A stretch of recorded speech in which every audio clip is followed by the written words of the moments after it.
मित्रांनो, मी आपल्या सर्वांचं प्रथमतः मनपूर्वक स्वागत करतो। आज आपण शीतयुद्ध या प्रकरणातील प्रश्न उत्तरांचा आढावा घेणार आहोत।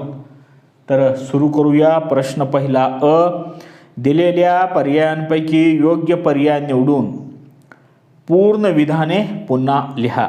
यामधला पहिला प्रश्न, C2 संघटनेचे मुख्यालय डॅश येथे होते। पर्याय अ थायलंड, ब फिलिपाईन्स, क पाकिस्तान आणि ड ग्रेट ब्रिटन। तर या प्रश्नाचं उत्तर आहे थायलंड।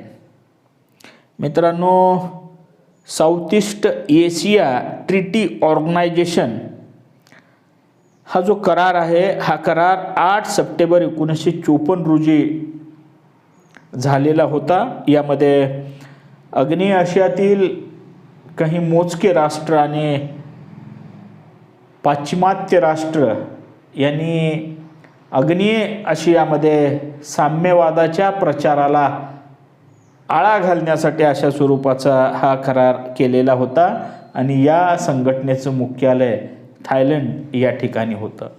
यानंतरचा दुसरा प्रश्न, स्वयंस्फूर्त सहकार्य हे डॅशचे पायाभूत तत्व आहे। पर्याय अ राष्ट्रवाद, ब राष्ट्रकुल, क राष्ट्रप्रेम आणि ड राष्ट्र विघातक। तर मित्रांनो, या प्रश्नाचं अचूक अशा स्वरूपाचं उत्तर आहे ते म्हणजे राष्ट्रकुल। तर राष्ट्रकुल काय आहे, तर इंग्लंड साम्राज्याच्या अंतर्गत परंतु काळाच्या ओघामध्ये स्वतंत्र झालेल्या काही राष्ट्रांची आंतरराष्ट्रीय संघटना म्हणजे राष्ट्रकुल होय। तर या राष्ट्रकुलाचं स्वयंस्फूर्त सहकार्य हा पाया राहिलेला आहे। त्यांच्या मूलभूत तत्वापैकी स्वयंस्फूर्त सहकार्य हे एक तत्व होतं। यानंतर तिसरं बघा मित्रांनो, तिसऱ्या प्रश्नाच्या संदर्भामध्ये क्वेश्चन बँकमध्ये बघा, शीत युद्धाला पोलादी पडदा ही संज्ञा डॅश यांनी दिली, अर्थात विन्स्टन चर्चिल यांनी पोलादी पडदा ही संज्ञा दिलेली आहे। तर या आशयाचा प्रश्न आहे। तर हा प्रश्न तर आत्ता आपण पाहिला। तर अशाच पद्धतीचा एक दुसरा पर्यायी प्रश्न आहे, तोही आपण पाहूया। बघा, पूर्व युरोप आणि पश्चिम युरोप यांच्यातील विभाजनाला पोलादी पडदा ही संज्ञा डॅश यांनी दिली। पर्याय अ विन्स्टन चर्चिल, ब वॉटर लिपमन, क जोसेफ स्टॅलिन आणि क रिचर्ड निक्सन। तर मित्रांनो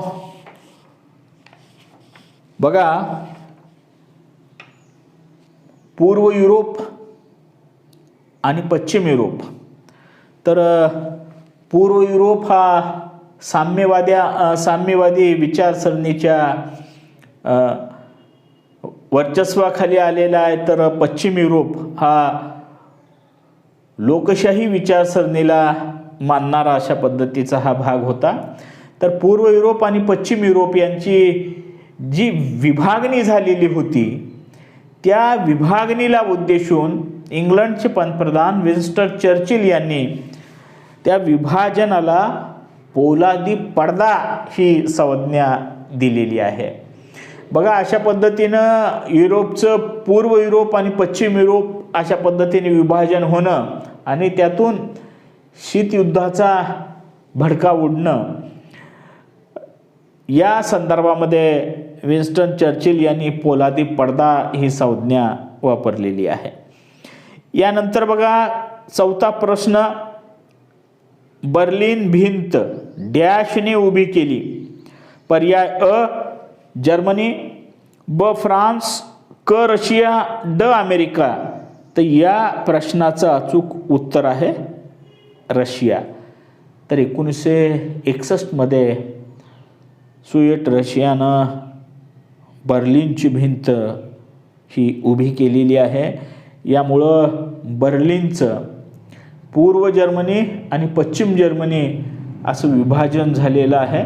तर बर्लिन भिंतीमुळं केवळ बर्लिन शहराचंच विभाजन झालं असं नाही, तर जर्मनीचं पूर्व जर्मनी आणि पश्चिम जर्मनी यामध्ये हे विभाजन झालेलं होतं आणि त्यामुळं युरोपमध्ये तणावाचं वातावरण निर्माण झालेलं होतं.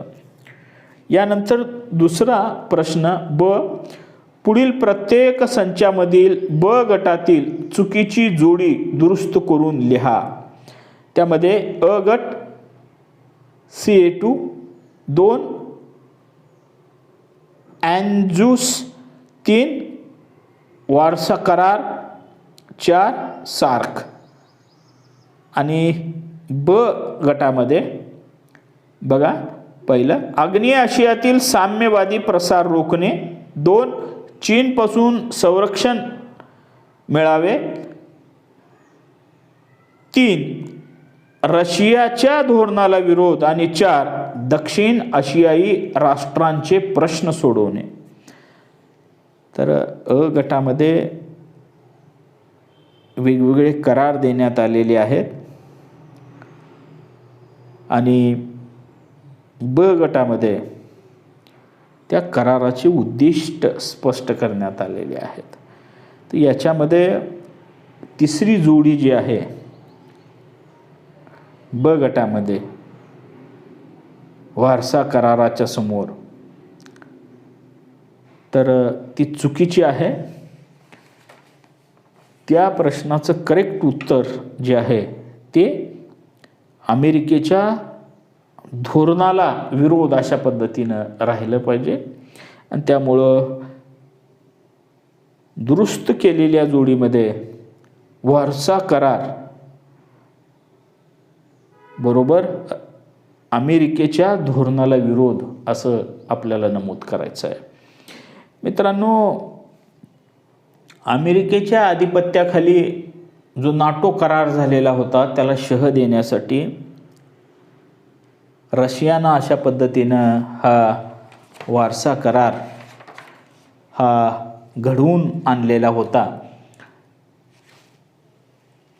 यानंतर दुसरं, अलिप्ततावाद संदर्भात भरलेल्या परिषदा अ गटामध्ये 1 1961 बेलग्रेड, 2 1973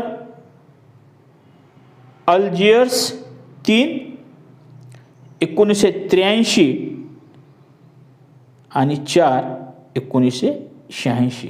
आता ब गटामध्ये बघा, ब गटामध्ये बेलग्रेड, त्यानंतर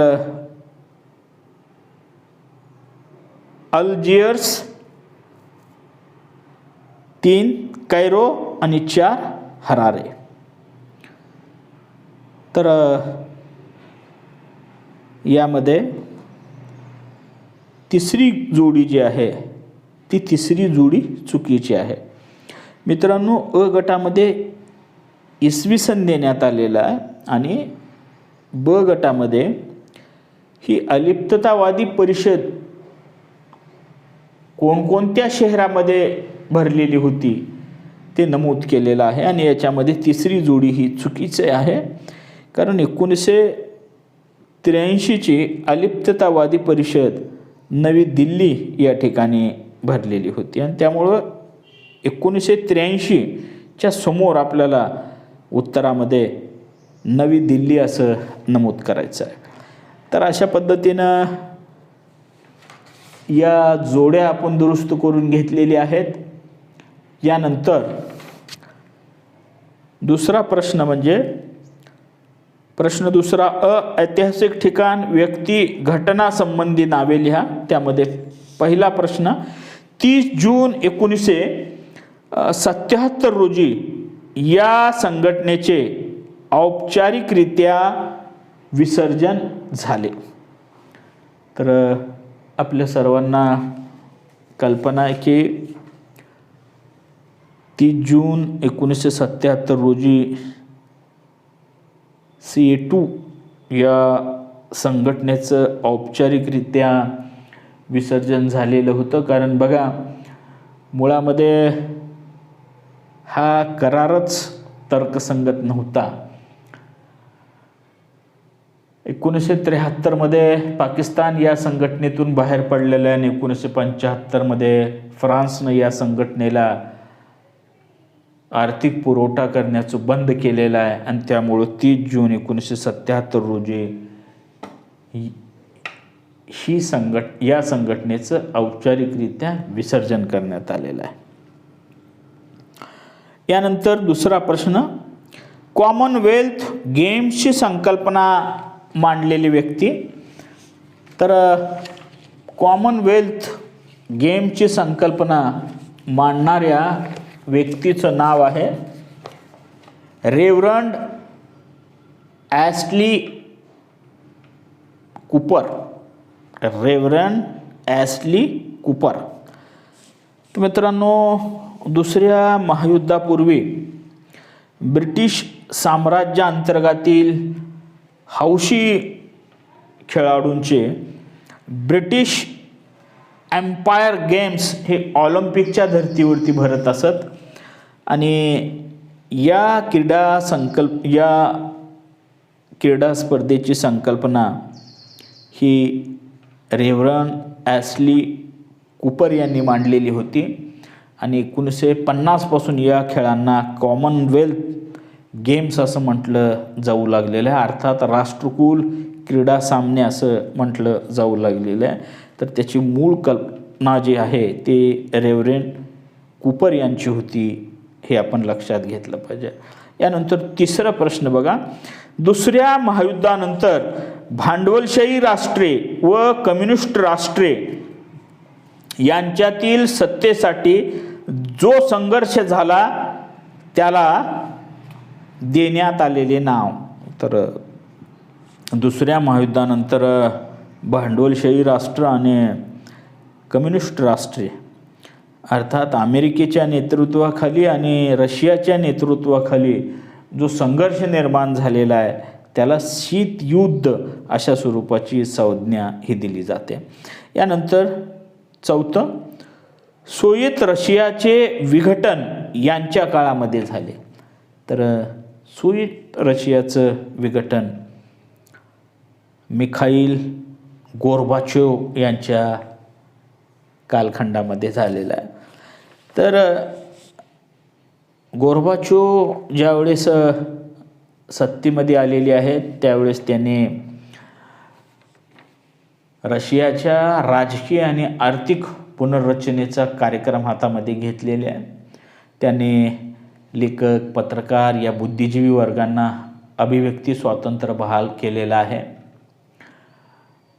उदार मतवादी अशा स्वरूपाचं धोरण त्यांनी स्वीकारलेलं आहे. परंतु यातून त्यांच्या कालखंडामध्ये रशियाचे 15 देशामध्ये विभाजन झालेलं आहे. ही गोष्ट आपल्याला विसरून चालणार नाही. तर रशियाचं विघटन गोर्बाचोव यांच्या कालखंडामध्ये झालं होतं. यानंतर बघा प्रश्न दुसरा दिलेल्या कारणांपैकी योग्य पर्याय निवडून विधाने पूर्ण करा. यामधला पहिला बघा,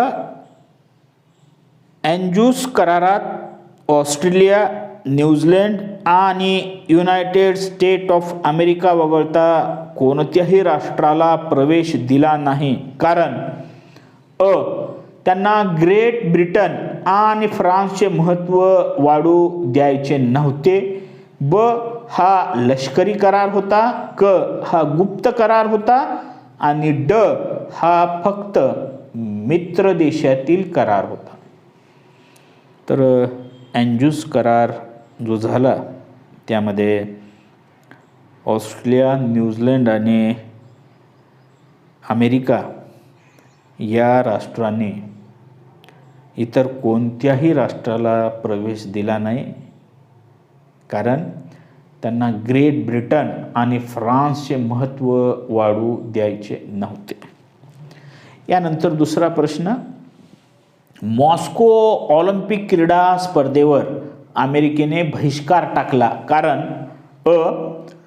रशियाचा साम्यवाद अमान्य होता, रशियाची वर्णद्वेषी वृत्ती होती, जगातील सर्व राष्ट्रांनी ऑलिम्पिक क्रीडा स्पर्धेवर बहिष्कार टाकला होता आणि रशियाने कारमाल यांच्या नेतृत्वाखाली साम्यवादी सरकार स्थापन केले होते. तर मित्रांनो, या प्रश्नाचं अचूक उत्तर की रशियाने कारमाल यांच्या नेतृत्वाखाली साम्यवादी सरकारची स्थापना ही केलेली होती. तर बघा, 1979 मध्ये अफगाणिस्तानमध्ये रशियाच्या मध्यस्थीने कारमाल यांच्या नेतृत्वाखाली साम्यवादी सरकार स्थापन झालं. ही गोष्ट अमेरिकेला आवडली नाही आणि त्यामुळं अमेरिकेनं खेळाच्या माध्यमातून राजकारण पुढे घेऊन जाण्याचा प्रयत्न केलेला आहे आणि त्यामुळे त्याने मॉस्को ऑलिम्पिक क्रीडा स्पर्धेवरती बहिष्कार टाकला होता. यानंतर बघा, प्रश्न तिसरा, नकाशाचा प्रश्न काही या प्रकरणावरती नाही आणि त्यामुळं प्रश्न आपल्याला बघावं लागेल. मध्ये बघा, दिलेली संकल्पना चित्रे पूर्ण करा. मित्रांनो, स्क्रीनवरती आपल्याला एक डायग्राम अर्थात आकृती दिसत आहे.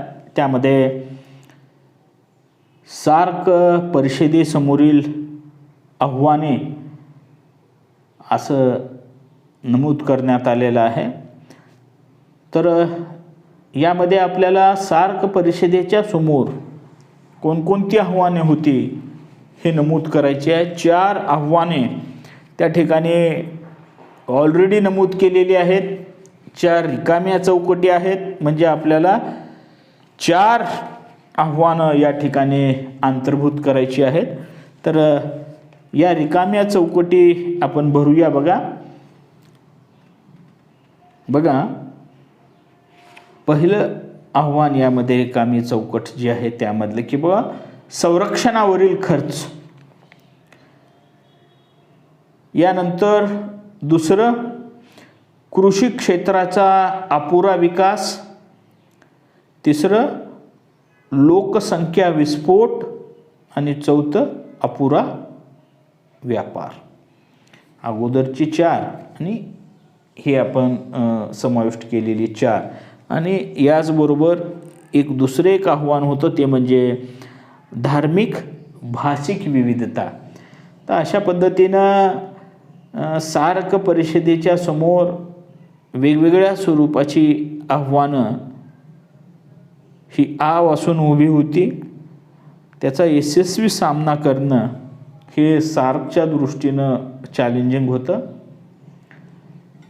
यानंतर बघा, दुसरा एक डायग्राम आपल्याला दिसत असेल आकृतीमध्ये.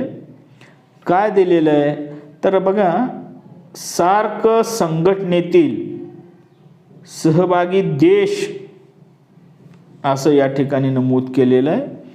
आणि यामध्ये नेपाळ, भारत आणि श्रीलंका या 3 राष्ट्रांचा उल्लेख करण्यात आलेला आहे. आणि 4 रिकामी 4 जागा आपल्याला या ठिकाणी भरायची आहेत. अर्थात इतर जे 4 देश आहेत त्यांचा उल्लेख आपल्याला या ठिकाणी करायचा आहे. तर आपण करूया. बघा, 1 पाकिस्तान, 2 बांगलादेश, 3 भूटान आणि 4 मालदीव. तर अशा पद्धतीनं सार्क संघटनेमध्ये ही 7 राष्ट्र सहभागी होते. यानंतर बघा, तिसरा स्क्रीनवरती आपल्याला तिसरा डायग्राम हा दिसत असेल. बघा, यामध्ये अलिप्ततावादाच्या परिषदांची माहिती दिलेली आहे. म्हणजे इसवी सन दिलेलं आहे आणि काही ठिकाणी कुठल्या शहरामध्ये ती परिषद भरलेली होती त्यांचा उल्लेख केलेला आहे. तर बघा, पहिलं 1961, तर खाली रिकामी चौकट देण्यात आलेली आहे. तर 1961मध्ये बेलग्रेड या ठिकाणी अलिप्ततावादी गटाची ही परिषद भरलेली होती. तर हे बेलग्रेड कुठं आहे? तर बेलग्रेड ही पूर्व युरोपातील सर्बियाची ही राजधानी होती किंवा आजही आहे. तर या ठिकाणी ही 1961ला बेलग्रेड या शहरामध्ये या राजधानीमध्ये ही परिषद भरवण्यात आलेली होती. यानंतर दुसरी परिषद खाली कैरो दिलेल्या आहे, वरी आपल्याला इसवी सन नमूद करायचं आहे. तर कैरो या ठिकाणी 1964मध्ये ही परिषद झालेली होती. कैरो ही इजिप्तची राजधानी आहे. तर त्यानंतर 1979 खाली रिकामी जागा सोडलेली आहे. तर 1979ला हॅवाना या ठिकाणी, म्हणजे क्युबामधलं हे ठिकाण आहे. तर हे अलिप्ततावादी राष्ट्राची ही परिषद झालेली होती. यानंतर सर्वात शेवटी खाली नवी दिल्ली दिलेली आहे आणि वरी रिकामी चौकट दिलेली आहे. तर नवी दिल्लीला 1983मध्ये ही अलिप्ततावादी गटाची परिषद ही झालेली होती. तर मित्रांनो, अशा पद्धतीनं शीतयुद्ध या प्रकरणातील प्रश्नांचा आढावा आपण घेतलेला आहे.